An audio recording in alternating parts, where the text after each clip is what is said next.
I like to start on the very front slope of the roof when I'm doing my inspection.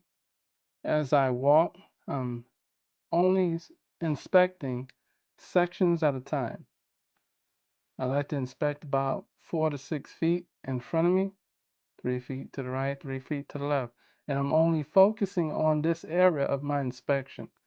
So I'm going to start at the bottom and avoiding walking within 2 feet of the edge of the roof because in this area there's no structural support for the roof.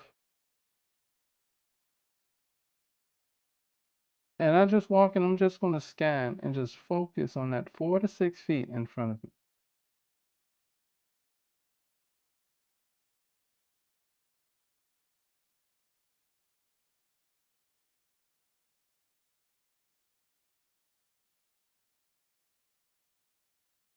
And as I find roof damage, I'm going to go ahead and mark my damage here. I want to explain the situation here with this laminated roof shingle. This roof shingle here is considered to be damaged because of the flat that's loose, and as it was lifted by the wind, it created a crease, a visible crease on the flat.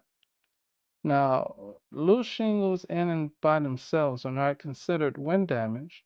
When the wind takes that loose shingle, or in this case, the loose tab that's on top of the laminated shingle, lifts it and causes a visible crease, now that is considered wind damage to the shingle because this tab is a part of the shingle as a whole, and this is considered damage.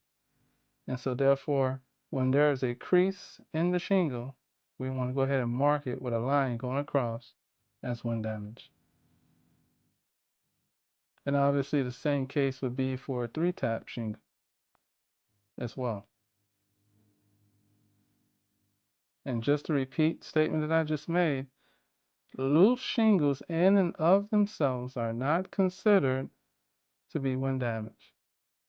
But when the wind takes that loose shingle, flaps it in the wind, and creates a visible crease, that constitutes wind damage.